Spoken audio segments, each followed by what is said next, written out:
Good evening. I'd like to call to order the June 14th, 2021 Board of Education meeting for the Phelps-Clifton Springs Central School District. Crystal, could you please lead us in the Pledge of Allegiance? Pledge allegiance to the flag of the United States of America and to the republic for which it stands, one nation, under God, indivisible, with liberty and justice for all. I'd like to take roll call. Crystal Plant. Tracy. Matt Sickles. Here. Tracy Altman. Present. Todd Freelove. Present. Matt Murphy. Present. Jake Amadon. Present. Okay, moving on to the approval of the agenda. I make a motion that we approve the agenda. May I have a second? I'll second. All in favor? Aye. Aye. Any opposed? Motion carried. Consent agenda items. I make a motion that we approve the consent agenda items as stated in the agenda. May I have a second? Second. All in favor? Aye. Any opposed? Motion carried. Moving on to presentations. Item A, the seal of biliteracy. And Mrs. Robinette will be joined by Mr. Bayrossi.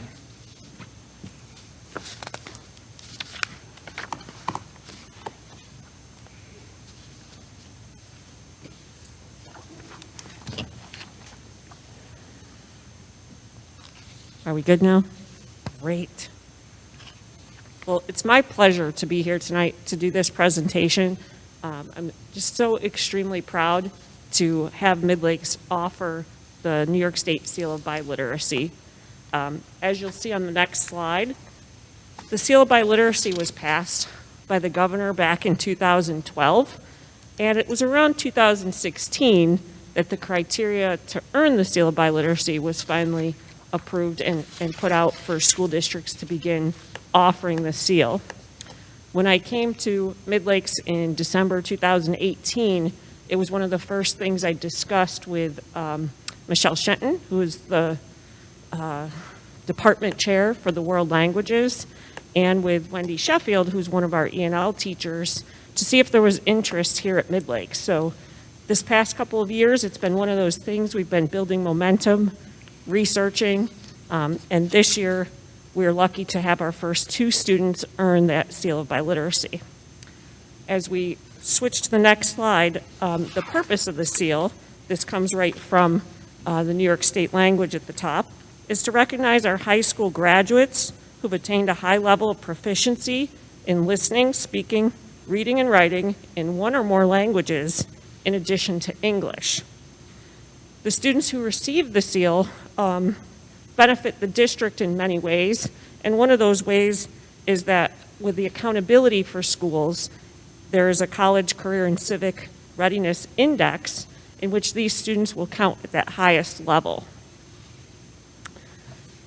Some other reasons why we offer the seal of biliteracy is to encourage students to study languages, to recognize the value of language diversity, to provide both employers and universities with a method to recognize and find those applicants who have attained these high-level skills in multiple languages, to prepare students with 21st century skills, and to honor our multiple cultures and languages in the community.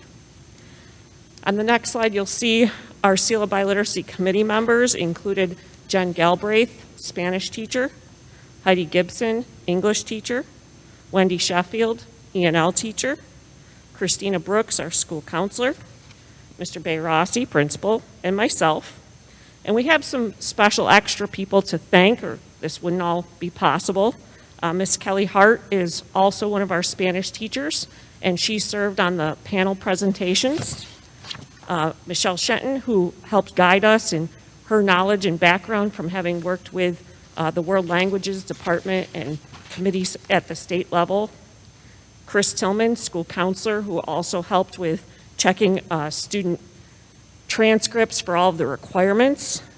And Todd Clausen, who helped with a lot of the publicity stuff that you'll see coming out this week after the presentation, as well as he came to the student panel presentations and recorded and took pictures for us. So getting to the actual criteria, what did these students have to do to earn this? To earn the seal, there's actually a menu that the students have to choose from of ways that they can earn 3 points in English and 3 points in the world language.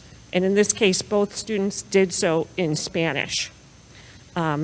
If you go to the next slide, we'll talk about one of the students.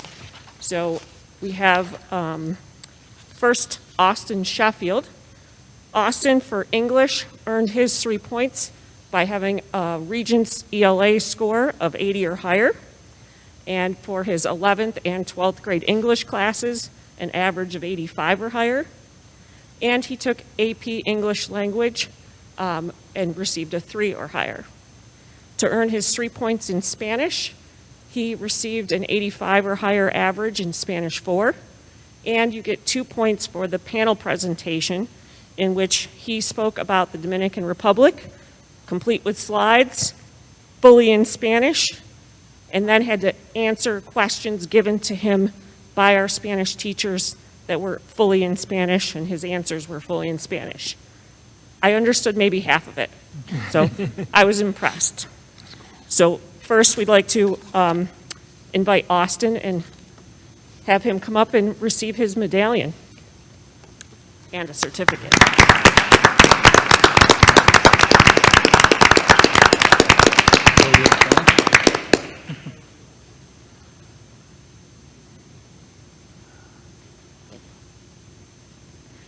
Our second candidate who received the seal of biliteracy this year is Evelyn Acevedo.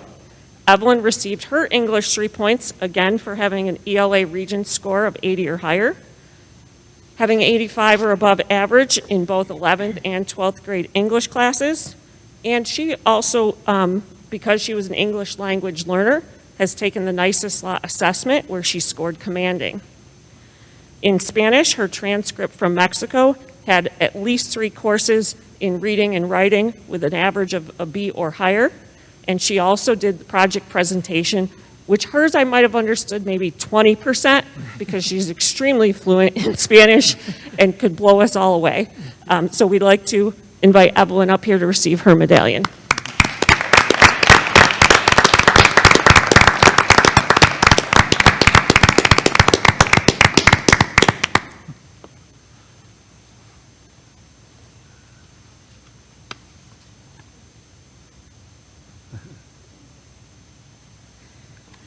I'd just like to end by saying congratulations to both of these students and know that they are going to go on and continue to honor Midlakes in all that they do.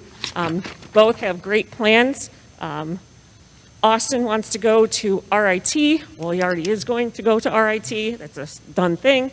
To be an engineer. And Evelyn wants to be a nurse, which I think having bilingual nurses in the world is just an amazing thing that we could all benefit from. So thank you very much.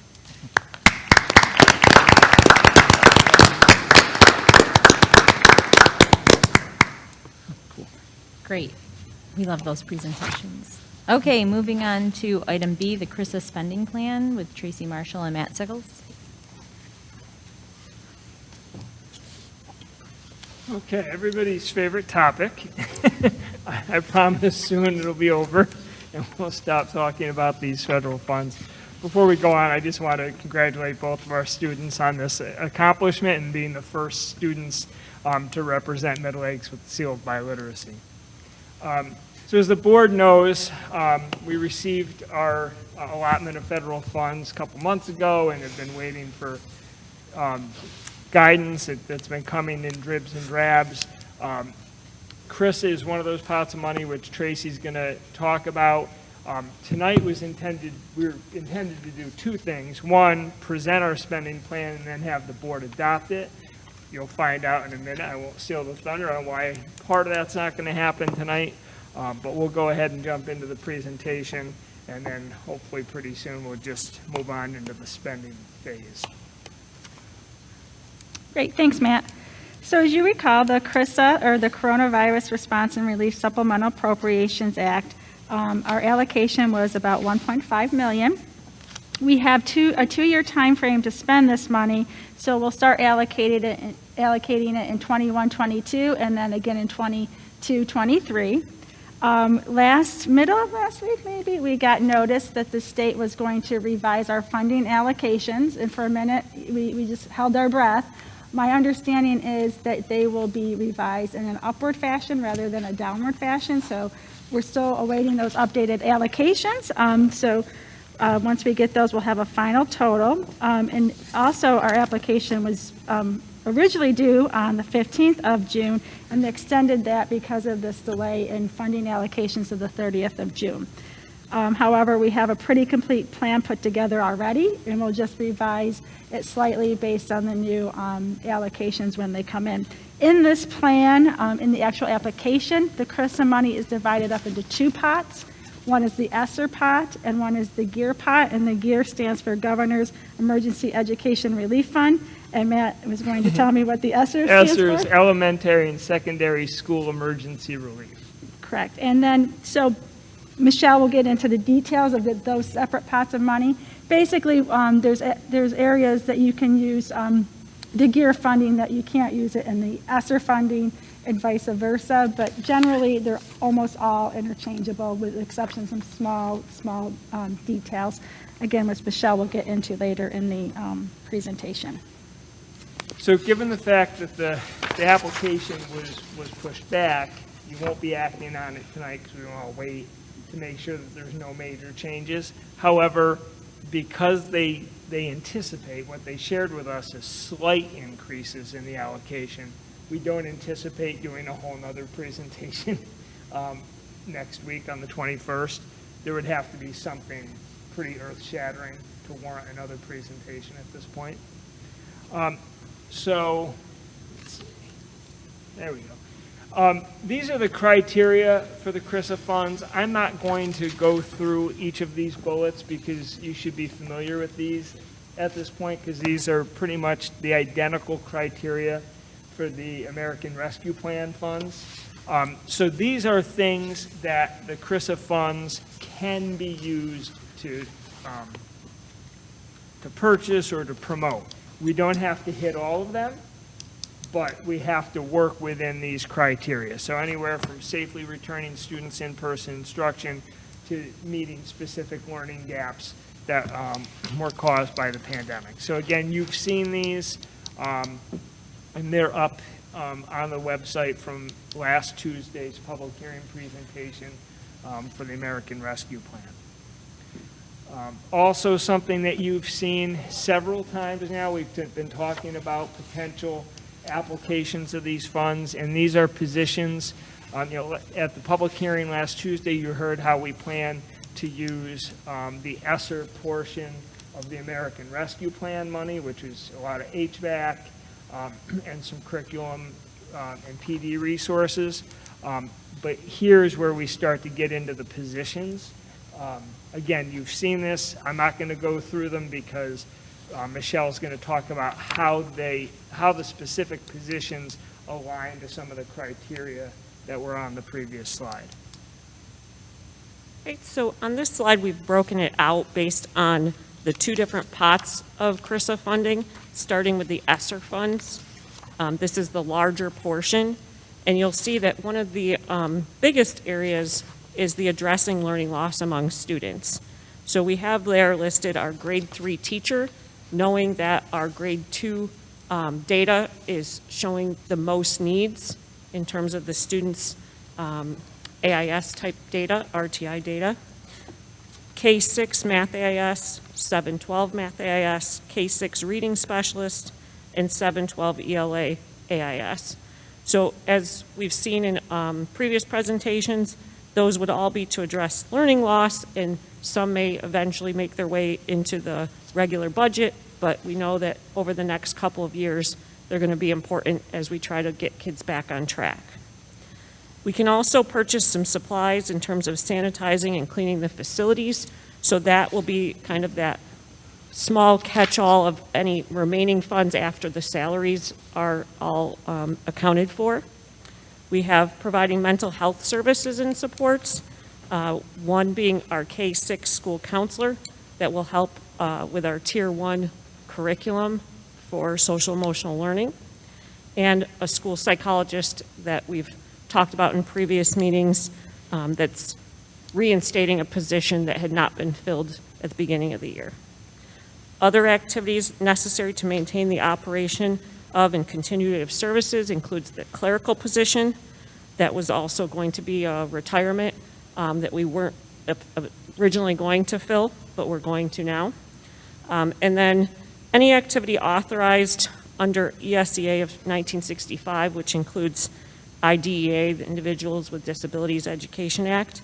There, we're going to be adding a 712 special education teacher because our current students going into 9th grade have a diverse set of needs on different levels, more so than other cohorts of students.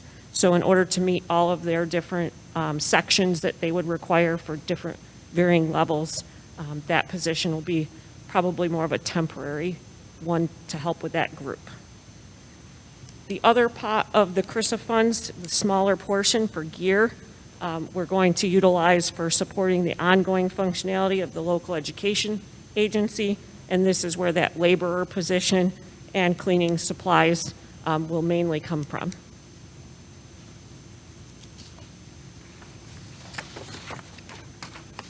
Thank you, Michelle. Thank you, Tracy. And I would like to thank both of them for taking the lead on filling out this application. It's been a lengthy process, so thank you for your work on that.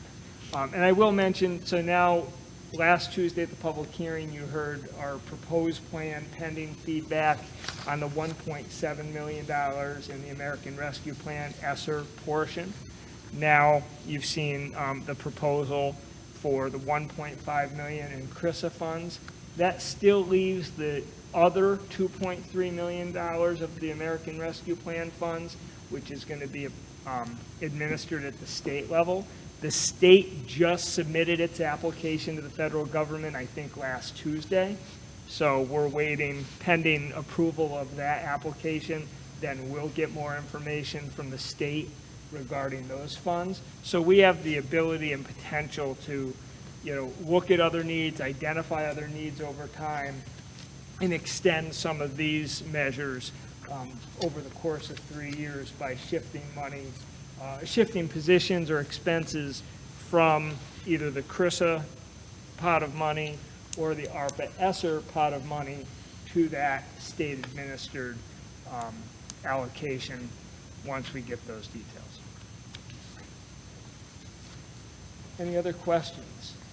I just had a quick question on the clerical one. What school is that? Is that in the high school or the elementary? Yeah, so there's actually a reassignment, so that position will actually be filled in the elementary school. The retirement was in the PSO office here in the secondary building, but there's a reassignment of somebody, and the position will be filled at the elementary level.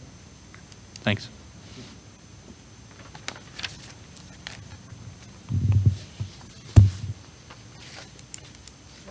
Any other questions?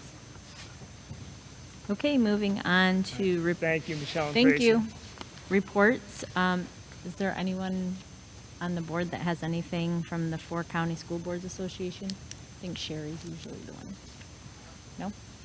Okay, moving on to superintendent's report. Okay, I'd just like to start off by kicking it over to Mr. Bay Rossi, who has a presentation to make on behalf of Midlakes High School. So I don't know if it's a presentation, but in front of all of you, you have a small gift from the secondary school, just to say thank you for, you are the unsung heroes of our community. You've had quite a year, just like everybody else, taking a lot of questions and had to answer a lot of questions. It's our way to say thank you to you for supporting us, supporting our kids, and supporting our community like you do every month and every day in between every meeting. So you have a school yearbook and a thank you card from us just to say thank you. Thank you. Well, that's very nice of you, but you guys are the ones that do the work. So, thank you for your kind words.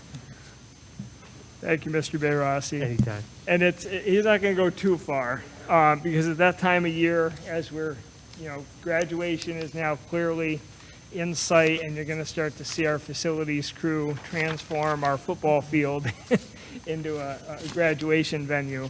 I just want to take this opportunity do a couple things. One, remind people that there's an opportunity on the website to celebrate our seniors by submitting a comment or a congratulatory message to our graduates, and then Mr. Clausen will take all of those and post them to the website next week. So there's already about, I think he told me about 100 responses so far.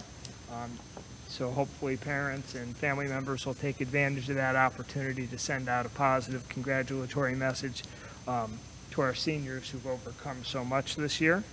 I also know that Mr. Bayrossi would like to put in a plug to the families of seniors to Shameless plug.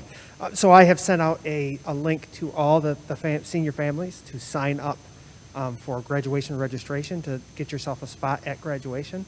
Right now I have 65 of 133 families signed up. I need to assign people seats. The only way I can do that is to make sure that everybody registers. So please, there's a link on the website, and I have sent it out a couple times. I will send it out again this week. Please make sure that you sign up for graduation to register all the guests. So we'll try to tag team this, so don't go too far. So last Monday, after a weekend of lots of conjecture and confusion, the governor, after initially indicating, or after his commissioner of health initially indicated an interest in lifting the indoor mask mandate, backed off of that based on CDC advice, but did lift the outdoor mask guidance for schools. That led to massive confusion across the state as it relates to graduation. And as a result, the New York State School Boards Association, the New York State Council of School Superintendents, and the State Administrators Association, SANES, all together reached out to the governor's office pleading for clarification to help calm all the questions that they were getting. That response came Friday and started to disseminate out through the different groups over the weekend. And they made it very clear, the governor's office did, that graduations are not governed by the interim guidance for in-person instruction for pre-K to grade 12 schools. Instead, graduations are governed by the interim guidance for end of academic year celebrations. What that means is that the June 7th order lifting the outdoor mask mandate does not, and I will say necessarily, does not necessarily apply to outdoor graduation ceremonies. And the interpretation's a little convoluted, so I'm going to kind of step through it. Listen carefully and listen to the end, and then we'll try to answer any questions. So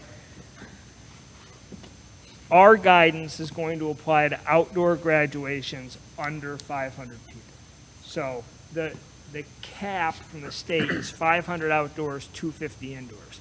Anything that exceeds those limits has different restrictions, but because we anticipate being under 500 outdoors, we're actually considered under their cap.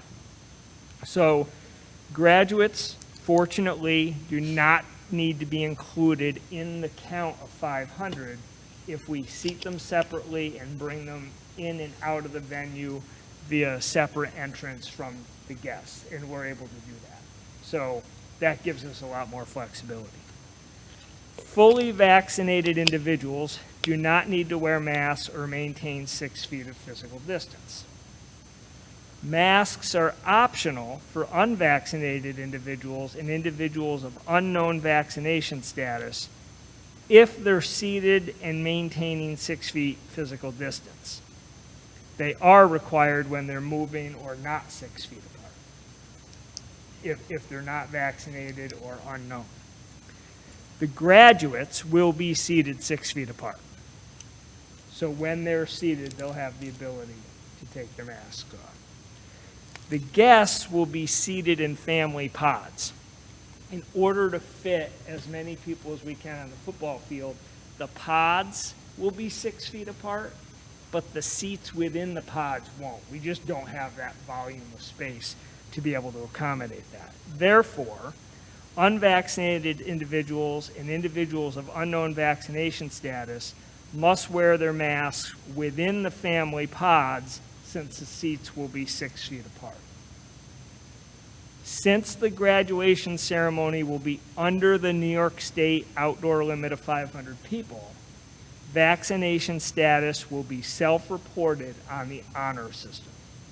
So only when you exceed the state limit of 500 does the school then have to check for vaccination cards or Excelsior passes. But since we're under the 500, it'll be the honor system. So that is the guidance as we currently know it. For now. We're you know, we don't think it's going to change again, but we're not foolish enough to make that guarantee because the guidance is constantly changing.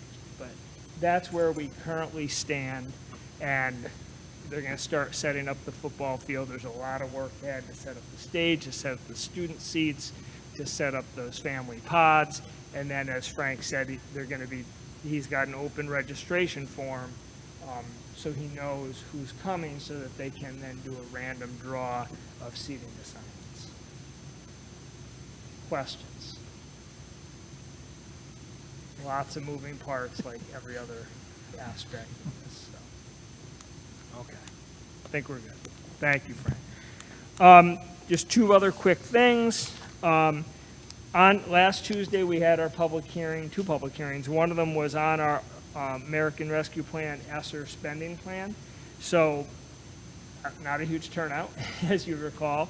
So we have that presentation posted on the website, and we have a survey up that gives people an opportunity to make suggestions under each of the different ways that we can spend the money, how they think we should spend it. So another reason we're not finalizing that plan is that survey will be open through 4 p.m., I believe it is, on the 17th.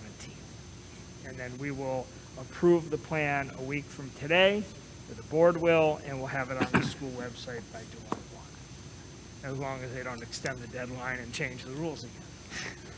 And then finally, as we look ahead to plan for September, we're really optimistic and seeing a lot of, as frustrating as it sometimes is and the guidance changes, we're seeing a lot of movement, at least in a positive direction. So we're optimistic that we'll be talking about full in-person instruction. I do want to point out, though, that New York State has made it clear that the current guidance that we're operating under is specific to the 2021 school year. The guidance document that will govern 21-22 is not out yet. We don't know when it's coming. Hopefully it won't be as late in the summer as it was last year. But I want to make it very clear. We hope it's similar, or we hope it's trending or similar in terms of the recent developments, and that it'll continue to trend in that way. But we don't have it yet. But again, we're hoping that it comes out as soon as possible. We, as with every educational organization in New York State, is advocating for its early release, because certainly we expect there to be a community engagement piece, and that takes time, and we want to do it the right way, so hopefully we have that document soon. And that is my report. Okay, Mr. Lombardi, was there anybody? No? Just looking out for public comment? No? Nobody? Okay, then we'll move on. Board discussion. If you want to take a minute to look at our meeting dates for next year. I don't know if there's any discussion on that. So just remind the board that we're required to have the organizational meeting within the first 15 days of July, and that date is pretty consistent with the date about the second Monday is what we've done over the last couple of years. And there is a motion on this agenda to adopt that as the organizational meeting date. The other dates, can be changed as needed throughout the year. But I put that together, and you've seen it a few times, just based upon our pattern over the last couple of years.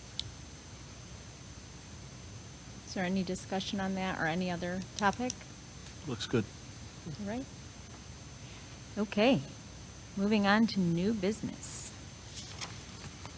Okay, I make a motion to approve the April 2021 Office of the State Comptroller Fuel Purchasing Audit and Corrective Action Plan. Second. All in favor? Aye. Any opposed? Motion carried. What? Oh, yeah. Was there any discussion on it? Sorry. Did anyone have any discussion on that item? I apologize. Okay, moving on to item B. I make a motion to approve the following resolution approving the second amendment to the SRO agreement. So that would be the resolution as presented on the agenda. I'll second. Is there any discussion on that? All in favor? Aye. Any opposed? Motion carried. I make a motion to approve the resolution regarding the purchase and installation of a bus lift as it's presented on the agenda. I'll second. Is there any discussion on that item? All in favor? Aye. Any opposed? Motion carried. I make a motion to approve the updated 2021-2022 APPR plan based on initial NICED feedback as presented in the agenda. I'll second. Is there any discussion on that? All in favor? Aye. Any opposed? Motion carried. Make a motion to approve the July 12, 2021 as the Board of Ed organizational meeting. I'll second that. Is there any discussion on that? All in favor? Aye. Any opposed? Motion carried. I make a motion to approve the substitute salaries for the 2021-2022 school year. I'll second. Is there any discussion on that? All in favor? Aye. Any opposed? Motion carried. I make a motion to approve the fireworks exhibition agreement totaling $2,000 with the Young Explosives Corporation for graduation fireworks display on the grounds of the Phelps-Clifton Springs District campus. Absolutely second that. Any discussion? All in favor? Aye. Any opposed? Motion carried. I make a motion to approve the fund balance resolution as presented on the agenda. I'll second. Any discussion? All in favor? Aye. Any opposed? Motion carried. I make a motion to appropriate $250,000 out of the 2021 fund balance to purchase phone system hardware through BOCES. Second. Any discussion? All in favor? Aye. Any opposed? Motion carried. Item J, I make a motion to appropriate $116,665 from 2020-2021 unappropriated fund balance to purchase equipment to support the Smart School Bond Act project through BOCES. I'll second. Is there any discussion? All in favor? Aye. Any opposed? Motion carried.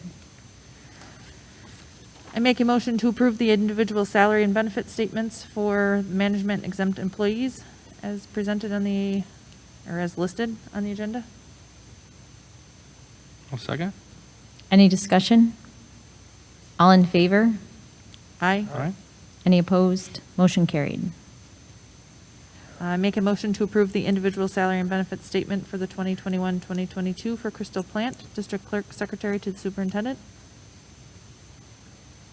I'll second. Any discussion? All in favor? Aye. Any opposed? Motion carried. I make a motion to approve the service agreement with U.S. Omni effective July 1st, 2021 through June 30th, 2022. I'll second. Any discussion? All in favor? Aye. Any opposed? Motion carried. I make a motion to approve the intermunicipal agreement with the County of Ontario regarding collection of real property taxes effective July 1st, 2021. Second. Any discussion? All in favor? Aye. Any opposed? Motion carried.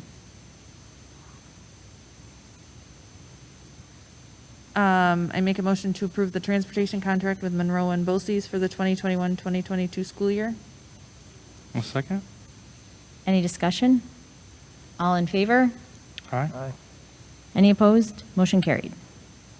And I make a motion to approve the agreement with Upstate Music Therapy Center effective July 1st, 2021 through June 30th, 2022. A second? Any discussion? All in favor? Aye. Aye. Any opposed? Motion carried. And if it's okay with everyone, I'd like to block Q through T. They are approving agreements with various school districts for health and welfare services as presented in the agenda. A second? Any discussion? All in favor? Aye. Any opposed? Motion carried. I make a motion to approve the grant contract with Mary Hicks Preston Historical Improvement and Betterment Foundation Incorporated totaling $4,000. A second? Any discussion? All in favor? Aye. Any opposed? Motion carried. I make a motion to approve the sophomore class fundraiser with Countryside A Restaurant. second? Any discussion? I just had a question, though. Is there anything that's in the works for the junior class? They do different fundraisers at different times, and this is one that came up at the last minute since our last board meeting with Action. So, Cookie Dough is a big junior class fundraiser, so they have different sort of traditions and fundraisers that they hold on to year after year. Thanks. All in favor? Aye. Aye. Any opposed? Motion carried. Okay, and W, I make a motion to obsolete and dispose of the weight room equipment as presented on the agenda. A second? Any discussion on that? All in favor? Aye. All opposed? Motion carried. Moving on to personnel. I make a motion to accept the resignation of 1 through 4 as presented on the agenda. I'll second. Is there any discussion? All in favor? Aye. Any opposed? Motion carried. Make a motion to approve the intent to retire, items 1 and 2 under B on the agenda. A second? Is there any discussion? All in favor? Aye. Any opposed? Motion carried. And I make a motion to approve the teacher on special assignment, Pete Zerkis. A second? Any discussion? All in favor? Aye. Any opposed? Motion carried. Anyone opposed to blocking items 1 through 11 under D of the appointments? Everybody had a chance to look them? Okay, I make a motion to appoint, as presented on the agenda, items 1 through 11 under D. I'll second. Is there any discussion? All in favor? Aye. Any opposed? Motion carried. I make a motion to approve the substitute appointments, teacher positions listed 1 through 4, and then teacher aide. I'll second. Any discussion? All in favor? Aye. All opposed? Motion carried. And, it's just the one coaching appointment. I make a motion to approve the coaching appointment of Russ Stark for JV baseball, retroactive. A second? Any discussion? All in favor? Aye. Aye. Any opposed? Motion carried. And I make a motion to approve the summer appointments as presented on the agenda.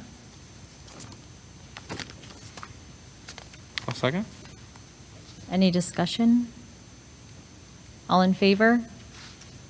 Aye. Any opposed? Motion carried. Make a motion to approve the summer hours for the counselors, psychologists, and social worker. I'll second. Any discussion? All in favor? Aye. Any opposed? Motion carried. And I believe I make a motion to approve the extra duty hours for the employees A through F. Is this summer as well? Yes. Okay, for summer work. I'll second. Any discussion? All in favor? Aye. Any opposed? Motion carried. And I'd like to block 4 through 10, because again, they all deal with summer programs that we're providing. I make a motion to approve items 4 through 10 as presented on the agenda. A second? Is there any discussion on that? All in favor? Aye. Aye. Any opposed? Motion carried. And I make a motion to approve the Appendix C appointments for 2021-2022 as presented on the agenda.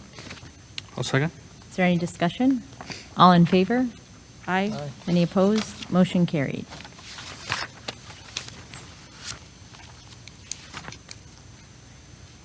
And I make a motion to approve the Appendix F appointments for 2021-2022 as presented in the agenda. A second. Any discussion? All in favor? Aye. Any opposed? Motion carried. I make a motion to approve the unpaid leaves, 1 through 4, as presented in the agenda. A second. Any discussion? All in favor? Aye. Any opposed? Motion carried. Oh, what's that? Moving on to adjournment and executive session. I make a motion to adjourn the regular board meeting for the purpose of entering into executive session for the purpose of discussing matters leading to the appointment, employment, promotion, demotion, discipline, suspension, dismissal, or removal of a particular person and contract negotiations. I'll second. Any discussion? All in favor? Aye. Aye. Any opposed? Motion carried. Thank you very much.